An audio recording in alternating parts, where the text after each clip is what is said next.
નમસ્કાર વિદ્યાર્થી મિત્રો, કેમ છો?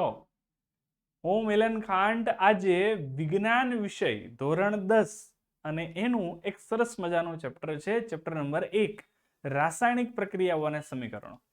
એનો એક ખૂબ જ મહત્વનો અને ખૂબ જ મજા આવે એવો એક ટોપિક તમારી સાથે લઈને આવ્યો છું. વિદ્યાર્થી મિત્રો, ચેપ્ટરનું નામ જ છે રાસાયણિક પ્રક્રિયાઓ, તો પછી ટોપિક પણ કોઈ રાસાયણિક પ્રક્રિયા જ હશે. રાઈટ, તો ટોપિક આપણો આજનો જે છે એ પણ એક રાસાયણિક પ્રક્રિયા જ છે. વિદ્યાર્થી મિત્રો, કઈ રાસાયણિક પ્રક્રિયા છે? તો આ રાસાયણિક પ્રક્રિયાનું નામ છે વિસ્થાપન પ્રક્રિયા. આ રાસાયણિક પ્રક્રિયાનું નામ શું છે? વિસ્થાપન પ્રક્રિયા. અને આપણી ટેક્સ્ટ બુકમાં ધોરણ 10 ની વિજ્ઞાન વિષયની પાઠ્યપુસ્તકમાં પ્રવૃત્તિ નંબર 1.9 ખૂબ જ સરસ રીતે આ પ્રક્રિયા સમજાવેલી છે. અને એના કરતા પણ વધુ સરળ અને સાદી અને સીધી પદ્ધતિમાં આપણે સમજી જઈએ એના માટે હું તમારા માટે આ લેક્ચર છે તે લઈને આવ્યો છું. વિદ્યાર્થી મિત્રો, આ જે પ્રક્રિયા છે એ પ્રક્રિયા ખૂબ જ સરળ છે. બસ આપણે ફક્ત એક ધ્યાન આપવાની જરૂર છે, અને જો એક વખત પૂરું ધ્યાન આપી દેવામાં આવે તો આ પ્રક્રિયા સમજવી કોઈ પણ વિદ્યાર્થી માટે જરાક પણ અઘરી નથી. બિલકુલ અઘરી નથી, એકદમ ઈઝી થઈ જશે, એકદમ સરળ થઈ જશે. મુશ્કેલ તો છે જ નહીં, પણ સરળ છે, સરળ થઈ જશે. બરાબર? તો આ છે વિસ્થાપન પ્રક્રિયા. પ્રવૃત્તિ શું છે એ પહેલા જોઈ લઈએ અને પછી એના પ્રશ્ન પર જશું આપણે. તો સૌથી પહેલા આપણે અહીંયા પ્રવૃત્તિની વાત કરીએ તો પ્રવૃત્તિમાં એવું કીધું છે કે એક લોખંડની ખીલ્લી લેવાની છે અને કોપર સલ્ફેટના દ્રાવણ વચ્ચે થતી પ્રક્રિયા અહીંયા સમજવાની છે. બે વસ્તુ લેવા કીધી છે વિદ્યાર્થી મિત્રો. એક લેવા કીધું છે લોખંડની ખીલ્લી. યાદ રાખજો કે અહીંયા લોખંડની ખીલ્લી પ્યોર લેવાની છે, કાટ લાગી ગયેલી નહીં. તો પ્યોર લોખંડની ખીલ્લી લેવાની છે અને એની તમારે પ્રક્રિયા કરાવવાની છે કોપર સલ્ફેટના દ્રાવણ સાથે. કોપર સલ્ફેટ એક પાવડર સ્વરૂપમાં હોય છે, બરાબર? આછા દુધિયા રંગનું પાવડર સ્વરૂપ છે, પણ તેને આપણે પાણીવાળું દ્રાવણમાં બનાવી દેવાનું છે. મતલબ તેનું પાણીમાં ઓગાળી અને એક જલીય દ્રાવણ બનાવી દેવાનું છે. કોપર સલ્ફેટને તમારે પાવડરને પાણીમાં દ્રાવ્ય કરી દેવાનું છે, એટલે કે ઓગાળી નાખવાનું છે. તો પાણીમાં ઓગળી જશે અને એ ઓગળી ગયા પછી એ દ્રાવણ તૈયાર થઈ ગયું આપણા માટે ફેરસ સલ્ફેટનું, બરાબર? સોરી, કોપર સલ્ફેટનું. અને આ કોપર સલ્ફેટ છે એ દ્રાવણમાં તમારે લોખંડની ખીલ્લી છે તે ઉમેરવાની છે, એટલે કે લોખંડની ખીલ્લી સાથે એની પ્રક્રિયા કરવાની છે. કેવી રીતે પ્રક્રિયા થશે તો આપણે જોઈએ. તો સૌથી પહેલા અહીંયા આપણે એક ચિત્ર આપ્યું છે, તમે એમાં જોઈ શકો છો, બરાબર? ઓકે, ચિત્રમાં કેવી વસ્તુ છે જુઓ. આ જે દુધિયા રંગનું દ્રાવણ તમને દેખાય છે કોપર સલ્ફેટનું છે, અને એમાં એક લોખંડની ખીલ્લી આપણે શું કરેલી છે? એડ કરી છે. અને લોખંડની ખીલ્લીને આપણે આયન કહીએ છીએ. લોખંડને આયન કહેવાય છે, રાસાયણિક રીતે તે આયન છે. તો આ બંને વચ્ચે પ્રક્રિયા થઈ અને શું બને છે તે આપણે બાજુમાં આપ્યું છે. જુઓ, આમાંથી શું બને છે? ફેરસ સલ્ફેટ બને છે.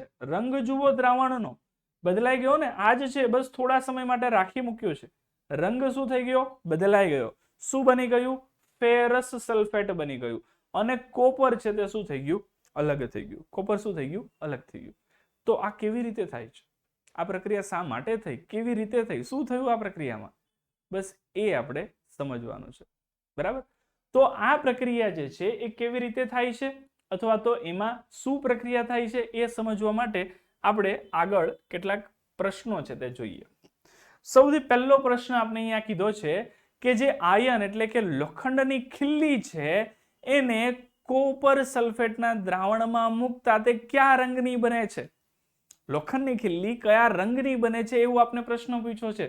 તો લોખંડની ખીલ્લીને કોપર સલ્ફેટના દ્રાવણમાં મૂકીએ છીએ તો એ કેવી બની જશે? તો કે કથ્થઈ રંગની બની જશે. કેવી બની જશે? કથ્થઈ રંગની બની જશે. હવે શા માટે કથ્થઈ રંગની બને? સૌથી પહેલો પ્રશ્ન આપણે થાય કે ભાઈ શા માટે કથ્થઈ રંગની? તો કથ્થઈ રંગની એટલા માટે બને છે કારણ કે જે કોપર છે, કોપર, પ્યોર કોપર, એનો જે રંગ છે એ રંગની ખીલ્લી થવા લાગશે. શા માટે એવું થવા લાગે છે? કારણ કે એ લોખંડની ખીલ્લી હવે લોખંડની નહીં, શેની બનવા લાગશે? કોપર બનવા લાગશે. શા માટે? કારણ કે એને કોપર સલ્ફેટ સાથે રાસાયણિક પ્રક્રિયા કરી છે. તો કોપર સલ્ફેટ સાથે રાસાયણિક પ્રક્રિયા થશે એટલે એ શું બનાવશે? તો કે કોપર સલ્ફેટ છે એ ફેરસ સલ્ફેટ બની જશે. અને કોપર એમાંથી અલગ થઈ જશે. જેમ લોખંડ અલગ હતું એમ શું અલગ થશે? હવે કોપર અલગ થશે. તો આવી પ્રક્રિયા થાય એટલે કોપર બનતું જતું હોવાને લીધે એ કથ્થઈ રંગની થશે, એટલે કે કોપરના રંગ જેવી થવા લાગશે. બીજો પ્રશ્ન કર્યો કે પ્રયોગ દરમિયાન કોપર સલ્ફેટના દ્રાવણનો ભૂરો રંગ કેવો બનશે? કોપર સલ્ફેટના દ્રાવણનો કયો રંગ હતો? ભૂરો. હવે એ કેવો બનશે? કોપર સલ્ફેટમાંથી શું બને છે? ફેરસ સલ્ફેટ બને છે. કોપર સલ્ફેટમાંથી શું બને છે? Ferrous sulphate. તો આ ફેરસ સલ્ફેટ બનતું હોવાને કારણે એનો રંગ પણ કેવો બનશે? તો કે કથ્થઈ રંગનો બનવા લાગશે, કારણ કે ફેરસ સલ્ફેટનો રંગ અહીંયા કથ્થઈ થતો જશે. તો આ રંગ છે એ દ્રાવણનો કેવો બનતો જશે? કથ્થઈ રંગ છે એ બનતો જશે. બરાબર. તો આવી રીતે રંગ છે દ્રાવણનો પણ બદલાશે અને ખીલ્લીનો પણ બદલાશે. આ બંને રંગ બદલાવા પાછળનું કારણ શું છે? તો એ બંને રંગ બદલાવા પાછળનું કારણ આપણે આગળના પ્રશ્નમાં મળશે કે આયનની ખીલ્લીને કોપર સલ્ફેટના દ્રાવણમાં ડુબાડતા કઈ પ્રક્રિયા થાય છે? બરાબર. આયનની ખીલ્લી એટલે કે લોખંડની ખીલ્લી છે એને કોપર સલ્ફેટમાં આપણે જ્યારે ડુબાડીએ છીએ ત્યારે કઈ ક્રિયા થાય? એવું તો શું બને છે કે જેનાથી બંનેના રંગ બદલી જાય છે? બસ તો એ જ આપણે જોવાનું છે. આયનની ખીલ્લી એટલે કે લોખંડ છે એફી, બરાબર, કયા સ્વરૂપે છે? ઘન સ્વરૂપે છે. અને તેની આપણે પ્રક્રિયા કોની સાથે કરીએ છીએ? તો કે કોપર સલ્ફેટ એટલે કે CuSO4 સાથે પ્રક્રિયા કરીએ છીએ. અને આ CuSO4 જે છે એ શું છે? તો કે એક્વિયસ છે, કારણ કે તે જલીય દ્રાવણ છે. જલીય દ્રાવણ છે. તો આ જલીય દ્રાવણ છે કોપર સલ્ફેટ, એ કોપર સલ્ફેટની Fe સાથેની પ્રક્રિયા થશે એટલે એમાંથી શું બનશે? ઇટ ગિવ્સ શું આપે છે? ઇટ ગિવ્સ આપે છે શું? તો અહીંયા Fe જે છે એ Fe આ Cu નું શું કરી લેશે? સ્થાન લઈ લેશે. Fe Cu નું શું કરી લેશે? સ્થાન લઈ લેશે. કેવી રીતે સ્થાન લઈ લીધું? પ્રશ્ન થાય આપને, કઈ રીતે સ્થાન લઈ લીધું? તો જેમ પેલું થાય ને, આ જે છે ને એ જોડકું છે, કપલ છે, કપલ, બરાબર, ગોઠવાયેલું સેટિંગ થયેલું કપલ છે, અને એ કપલની વચ્ચે પડે છે એક બીજો ભાઈ. એ ભાઈ એટલે કયો? તો કે Fe. આ Fe એ કપલની વચ્ચે પડે છે અને આવે છે કૂદતો અને શું કરે છે? તો કે Cu નું સેટિંગ છે તે શું કરી નાખે? વીખી નાખે. Cu નું સેટિંગ શું કરી નાખશે? વીખી નાખશે. અને પોતાનું સેટિંગ બેસાડી દેશે અને શું બનાવી દેશે? FeSO4 કરી દેશે. બરાબર. આ પણ જલીય દ્રાવણ છે. શું બનાવી દીધું? FeSO4. મતલબમાં અહીંયા Cu અને SO4 નું શું થાય છે? અહીંયા બ્રેકઅપ થાય છે. શું થાય છે? બ્રેકઅપ. અને અહીંયા આનું શું થાય છે? તો કે પેચઅપ થાય છે. આ શું થયું? પેચઅપ થયું. બરાબર. એક બ્રેકઅપ થાય અને એક પેચઅપ થાય. બ્રેકઅપ ને પેચઅપ શબ્દ યાદ રાખજો. બ્રેકઅપ એટલે કે બંધ તૂટે છે અને પેચઅપ એટલે શું થાય છે? નવા બંધ બને છે. તો બ્રેકઅપ એટલે કે બંધ તૂટ્યા, પેચઅપ એટલે કે નવો બંધ બન્યો. અચ્છા, તો હવે બચ્યું શું? Cu એકલો તો બચ્યો.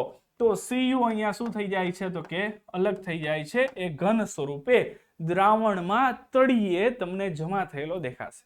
જે આપણું બીકર છે એ બીકરમાં તળિયે જમા થયેલો દેખાશે. તો આ જે પ્રક્રિયા થાય છે એ પ્રક્રિયા કઈ કહેવાશે? તો કે એ પ્રક્રિયા વિસ્થાપન પ્રક્રિયા છે. આ પ્રક્રિયા કઈ છે? વિસ્થાપન પ્રક્રિયા. તો વિસ્થાપન પ્રક્રિયા અહીંયા ખૂબ જ મહત્વની પ્રક્રિયાની વાત આપણે કરી કે લોખંડની ખીલ્લી છે એને કોપર સલ્ફેટના દ્રાવણ સાથે પ્રક્રિયા કરાવશો એટલે એનો પણ રંગ બદલશે અને કોપર સલ્ફેટના દ્રાવણનો ભૂરો રંગ પણ બદલશે. મતલબ લોખંડની ખીલ્લીનો પણ રંગ બદલે અને દ્રાવણનો પણ રંગ બદલે. પણ એ રંગ બદલવા પાછળનું જવાબદાર કારણ શું છે? તો એ છે આ પ્રક્રિયા. બરાબર. એટલે કે આયનની ખીલ્લી જે છે એને દ્રાવણમાં, કોપર સલ્ફેટના દ્રાવણમાં ડુબાડતા એ Fe છે એ Fe શું કરશે? આ Cu નું સ્થાન લઈ લેશે અને શું બનાવશે? FeSO4 બનાવશે. તો જ્યારે આવી કોઈ બ્રેકઅપ પેચઅપ વાળી પ્રક્રિયા થતી હોય ને, એવી જ પ્રક્રિયાને શું કહેવાય છે? દ્વિવિસ્થાપન પ્રક્રિયા કહેવાય. શું કહેવાય છે? દ્વિવિસ્થાપન પ્રક્રિયા. જુઓ અહીંયા આપણે પ્રશ્ન આપ્યો છે આયનની ખીલ્લીને કોપર સલ્ફેટના સાથેની પ્રક્રિયા કયા પ્રકારની છે? તો એનું નામ શું છે? તો કે વિસ્થાપન પ્રક્રિયા છે. શું નામ છે? વિસ્થાપન પ્રક્રિયા. અચ્છા, વિસ્થાપન પ્રક્રિયાને ઇંગ્લિશમાં ડિસ્પ્લેસમેન્ટ રિએક્શન કહેવાય. Displacement reaction. અચ્છા, ઉપર છે ને થોડું મિક્સઅપ થાય છે એટલે હું એ ઇરેઝ કરી દઉં છું.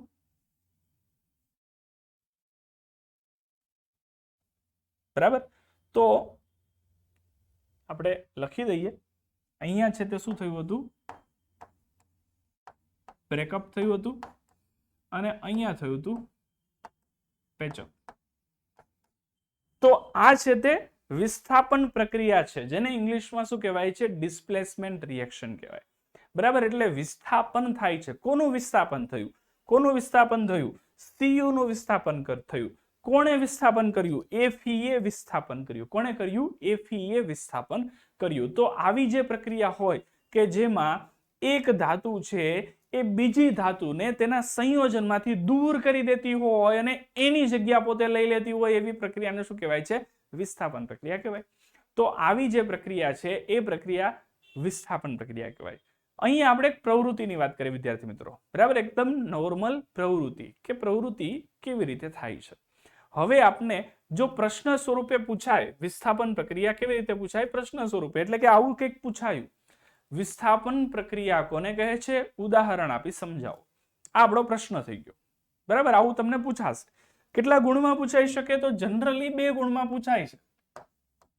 કારણ કે આપણું જે ચેપ્ટર નંબર 1 છે એમાંથી મોટા ભાગે પૂછાવાના ચાન્સીસ એવા કે 2 ગુણનો એક પ્રશ્ન પૂછાશે અને 2 હેતુલક્ષી પૂછાશે. માળખામાં ચેન્જ આવી શકે છે, 2 ગુણના બદલે 3 ગુણનો પણ એક પ્રશ્ન પૂછાઈ શકે. ગુણભાર 4 રહેશે પણ ત્યાં તમને હેતુલક્ષી એક ઓછો કરી દેશે. તો આ સેમ પ્રશ્ન કદાચ 3 ગુણમાં પણ પૂછાઈ શકે, પણ મને જ્યાં સુધી આઈડિયા છે અને હું જે એક્સપિરિયન્સ કરું છું એ મુજબ આ પ્રશ્ન તમને 2 ગુણમાં પૂછાય છે. વિસ્થાપન પ્રક્રિયા કોને કહેવાય છે, ઉદાહરણ આપી સમજાવો, આવો પ્રશ્ન પૂછાય. તો આપણે પહેલા તો સૌથી પહેલા શું લખવાનું છે, વિસ્થાપન પ્રક્રિયાની વ્યાખ્યા લખવાની છે.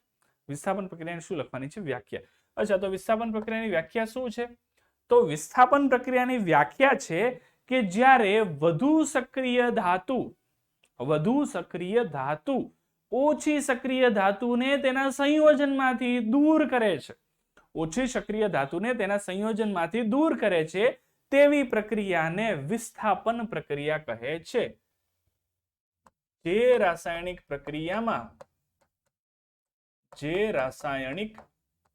પ્રક્રિયામાં વધુ સક્રિય ધાતુ ઓછી સક્રિય ધાતુને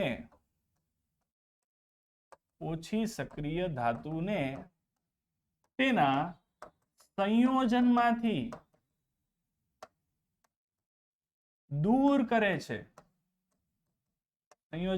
દૂર કરે છે તેવી પ્રક્રિયાને વિસ્થાપન પ્રક્રિયા, અથવા તો મેં ઇંગ્લિશમાં એક નામ આપેલું ડિસ્પ્લેસમેન્ટ રિએક્શન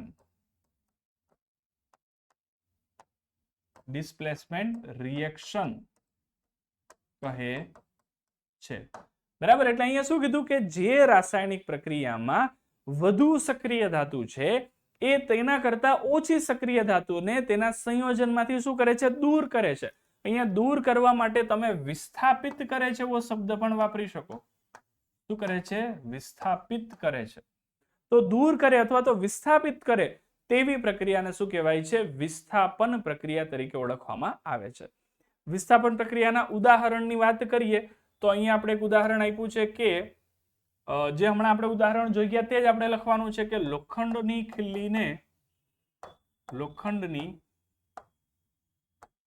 ખીલ્લીને કોપર સલ્ફેટ સાથે પ્રક્રિયા કરતા તે કોપરનું વિસ્થાપન કરે છે. કોપરનું શું કરે છે, વિસ્થાપન કરે છે. કેવી રીતે વિસ્થાપન થાય તો એના માટે આપણે સમીકરણ લખી દઈએ. લોખંડની ખીલી એટલે કે Fe છે, ઘન સ્વરૂપે હશે. કોની સાથે પ્રક્રિયા કરે છે, કોપર સલ્ફેટ એટલે કે CuSO4 સાથે પ્રક્રિયા કરે છે. જે શું છે તો કે એક્વિયસ છે. એમાંથી શું બને છે તો કે FeSO4 બનશે એટલે કે ફેરસ સલ્ફેટ બન્યો, જે પણ જલીય દ્રાવણ છે. અને સાથે Cu ધાતુ સ્વરૂપે એટલે કે ઘન સ્વરૂપે શું થઈ ગઈ, અલગ થઈ ગઈ.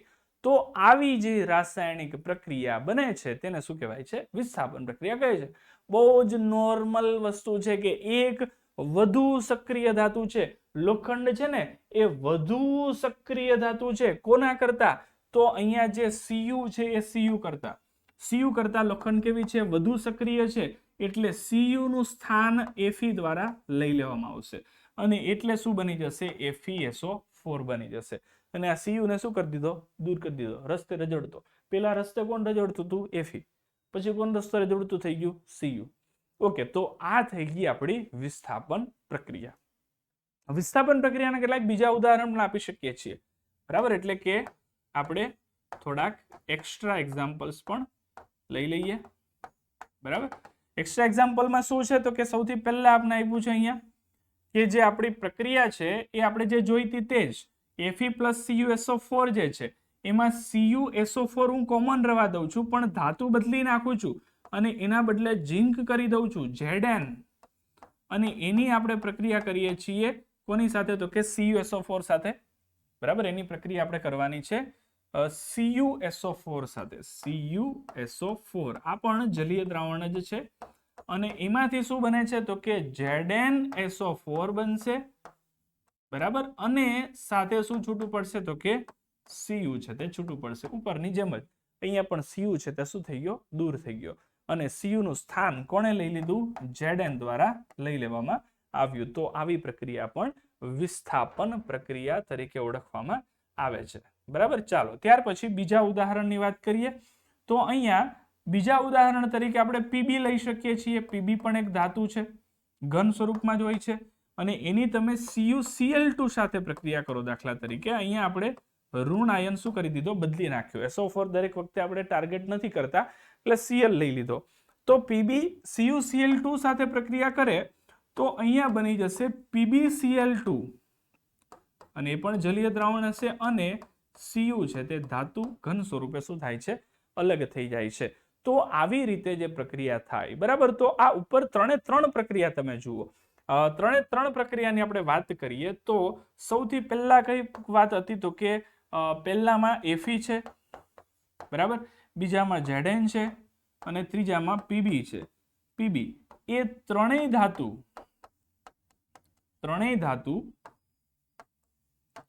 Cu કરતા એટલે કે કોપર કરતા વધુ સક્રિય ધાતુઓ છે.